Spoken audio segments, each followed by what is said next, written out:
with lots of money at stake. We'll come on to that a little bit later, but we are underway in this first game, and it is, I believe it's Marcus kicking from right to left in that Belgium strip up against Honeybadger in that away Portugal strip, and it's going to be the first two international teams we've seen chosen that are live on stream. You know, give me a little bit of background. Belgium, Portugal, of course you got the big CR7 for Portugal, but Belgium, I think they're quite a consistent team. They've got, you know, superb players all around. Question marks over the fullbacks we could talk about shortly, but what was interesting from Honeybadger? He kind of, I don't know if he went for it in the end, but was that Eliseo, is it? Or, if I pronounced that right, sorry, in centre half? Yeah, he usually plays left back, maybe even left wing. He's had a couple of ultimate team cards here and there on that left side, but he's going to be playing centre back.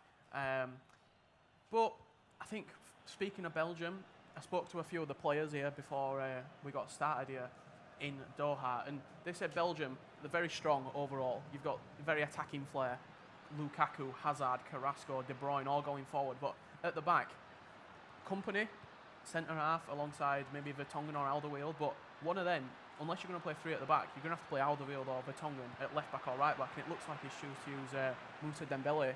This could be a chance now. Cedric tried to feed it through to Ronaldo there, the full-back from Portugal, and also did play for Southampton. I don't know if he's still there now, but here comes Hazard now for Belgium. Plays into De Bruyne, and an interesting point about that Belgian team. You know, you said about well-stacked. You know, you've got Nainggolan in there, you've got Hazard, you've got a lot of ultimate team favourites in there. Lukaku as well, speculation where he'll be playing next season, but, you know, Carrasco as well. There's a lot of good players in there, and if you want to bring on Fellaini as well to change a few things up, you can do that as well. Yeah, you might even have Benteke coming off of the bench potentially for that Belgium side. But speak about Portugal, the main man, CR7, is a lot of the pros' favourite player on Ultimate Team, that 99, 98 Ronaldo. But here on head-to-head, I think he's only 94 Ronaldo, but still it's an unbelievable card. He can head the ball, he can volley it, finesse, pretty much do anything you want with him. And, you know, that's going to be the main reason why a lot of people will choose to be Portugal. Of course, they've got Quaresma as well in there. Nani, I think he's still not a bad card. Rui Patricio, the back line. It's a little bit shaky. It's a little bit shaky. I think that's why he's played that card in centre half, because otherwise you've got Fonte to play in there, or you've got, is Bruno Alves still in that squad? He's not the fastest. Yeah, I think Fonte is 83 on head-to-head, but not a lot of pace. I think he's only got like 58 pace on his normal card, so playing against your quicker players that Belgium, France will have, even Brazil. We will probably see them later on in the tournament, but we'll talk about them later. Brazil, for me, I think they're probably the best overall team in this international. Quite attacking though. Yeah, very attacking. It can attacking. kind of catch you out of the back. We talk about that, and we'll be coming to that a lot later on, because I'm sure Brazil will be chosen. For me, I feel like when you play with Brazil, you can just, there's so many good players to choose from in that attacking line. You kind of have to squeeze them all in, and sometimes you have to play a Coutinho in a CDM position just because you want him to be involved. Yeah, well, even you've got the likes of Hulk, if you remember him. I'm not sure if he's still in that international side, but what a fantastic player he is overall. Very good going forward, unbelievably strong and physical, and what a left foot he's got on him if he can unleash that.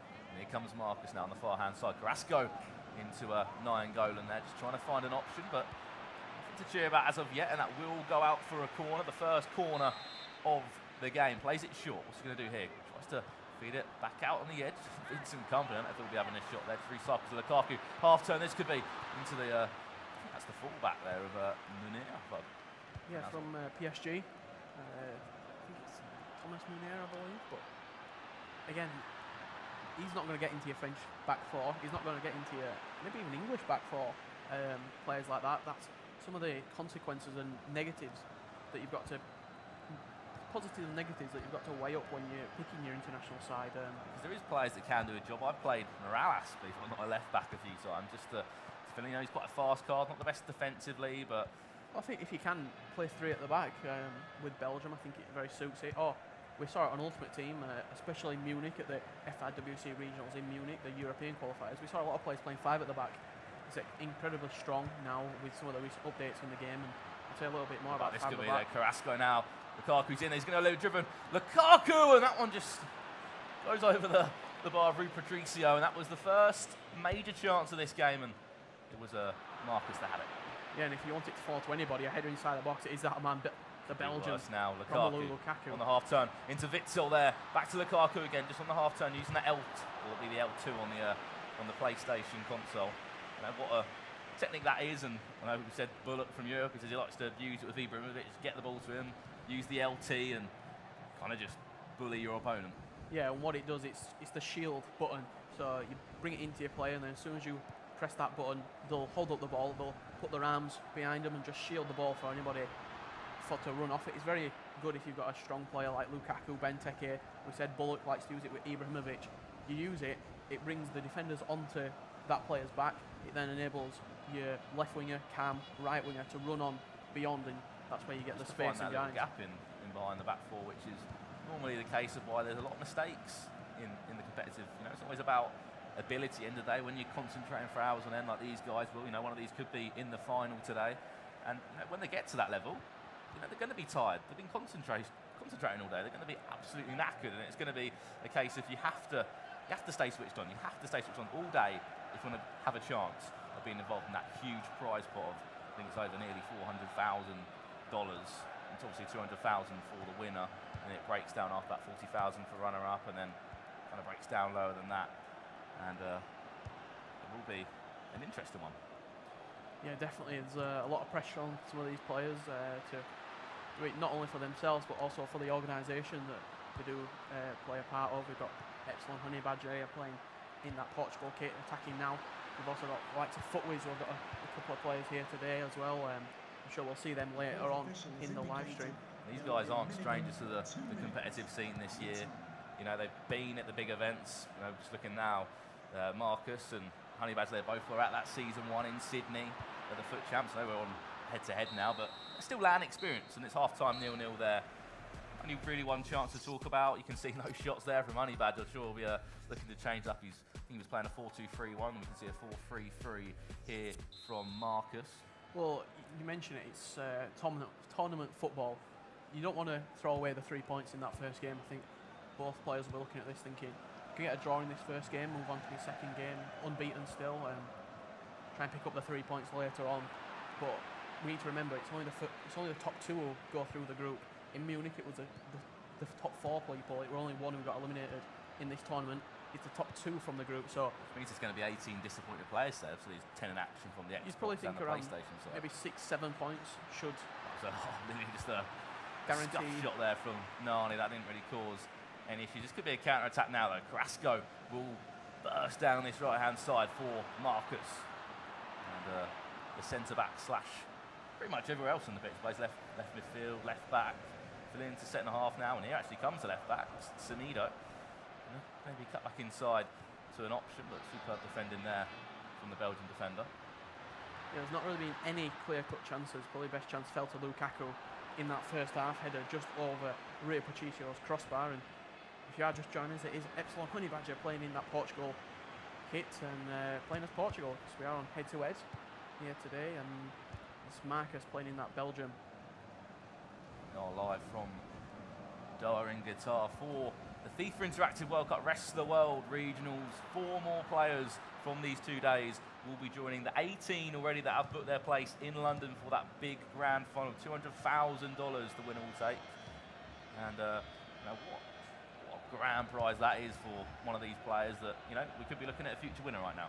Yeah, it's a fantastic opportunity, and I think it just shows in the way that esports and FIFA is going in general. It's fantastic opportunity for either of these 2 players here today to it's not just move on to London, and just a chance to be in the spotlight as well. You know, there's a lot of organisations out there. A lot of these players haven't signed for any organisations yet in the rest of the world scene, and you know, you're going to think a lot of football clubs in these leagues. You know, you've got a big chance there, and now they nearly got onto that one. And but, you know, there's the Australian division out there. You know, you've got Saudi Arabian league. There's a lot of leagues out there that could go into the esports world if they wanted to. yeah, well, look at some of the in the way that football's going recently. You've got the Chinese super clubs who are coming in and buying big players for huge salaries, and I think with the continuation of how FIFA is growing, it's only going on one way, and that's positive. We're going to see a couple of changes from Honeybadger, it looks like. They're not unexpected changes, are they? You know, something needed to change. I don't know if he's had a shot yet, but he didn't really have any chances in the first half. But Interesting to see who he brings on there. Yeah, I like the changes there. He's brought on Bernardo Silva, the Monaco man. Fantastic season for Monaco. He's coming on at left mid, and I believe it's Martins on the right. Very, very pacey. He's got a lot of pace down that right side, and he's going to try and exploit the potential fullback problems from Belgium. Is that the Bernardo Silva that just signed for Manchester City, I believe? It is. That could be a mistake from Nainggolan, but just felt to the wrong person. If that was a Cristiano Ronaldo, he could have maybe used the L2 there very well and just shielded him off. But this is a PlayStation game, remember, so it would be the LT, it would be the L2 in action. Ronaldo now into Pizzi on the half turn. Out to Martins now. And that will be a corner. What will be used on this corner? Will be played short or into the front post for a flick on? It'll be interesting to see what he does here. I think he's put Bernardo Silva on it. I think he'll probably try and find that front post where Ronaldo is. Plays into Ronaldo. Maybe a half turn there, and we'll just flick round the post by Thibaut Courtois. Yeah, and the main man himself, Ronaldo, creating mayhem at that front post. He's in for him again. Pepe going to get up. Pepe this time. Newly signed Besiktas centre half. He did. What an effort that was there from Martins. To the centre half now, who is filling in today. And here could be a counter-attack now. Nainggolan, Lukaku. I think he just slowed that one down a little bit too much there. I think it was Mertens that couldn't just burst forward enough. But Lukaku, maybe one more ball to Hazard now on the half turn. Just needs to use his strength. Hazard now, low shot, goal. And that was a big leg there from Rui Patricio. Yeah, he went for the low driven just across the goalkeeper. Good save there from Patricio. 71st minute, you got to think. Chance now could be... The referee just literally caught him out an extra yard there. And here comes Martins now on the far hand side. Past Witsel there so easily with the L2 there. Maybe a low driven across the goal, but Company does recover. And he will regain possession for Belgium. Yeah, it showed some pretty unbelievable pace there, Company, to get back in. Something you wouldn't often normally say for the big Belgian from Manchester City. Got back in, shielded the ball out, and it's been a very cagey first game, this one, of the FIFA Interactive World Cup. Is it what we expect? So it's the first group game, and it's the first game of the competition for both of these players. You know, they've done the homework, they've played their foot champs at every weekend. They've recorded, I know, looking at Marcus there, he's recorded 4 40 out of 40s, which is pretty impressive. You know, you're committing a lot of time at the weekend, and if you're going to commit a lot of time, you need to get the justice rewards that you've been looking for. But you know, 0-0 isn't all bad as the first game. We've seen in Munich, commentator's curse that could have been there, as Lukaku could have maybe got a shot away. Is there going to be one more chance, just to maybe go in at 1-0? Yeah, you mentioned Munich there. Some of the players who did actually go on to win their respective groups actually finished. Most of them didn't finish top. There were only one player, I believe, and that was Principe, who did top his group and then continue on to clinch that spot to London. So if you finish first or second, it doesn't really matter, because everybody at this tournament is very experienced with the game. Our chance now. Oh, this is superb. Oh, what a goal! And it is Marcus that runs away. That was off the training ground. Lukaku runs away. And what a time to score a goal. 83rd minute, and you've got to think, with the way that this game has gone, that would be the winner. It's Lukaku into, I think that's Dembele getting up from the back, and a little back heel there, and Patricio stranded.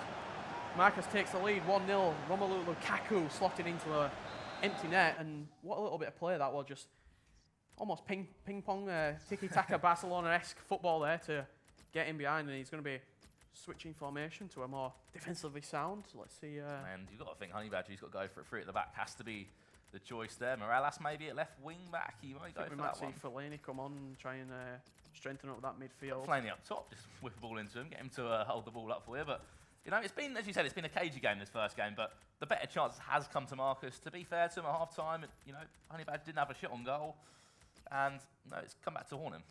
Yeah, definitely. That first chance of the game did fall to Marcus, the header in that first half from Romelu Lukaku. It's just, he headed over. You got to think on another day that goes in. He's 1-0 up before half time.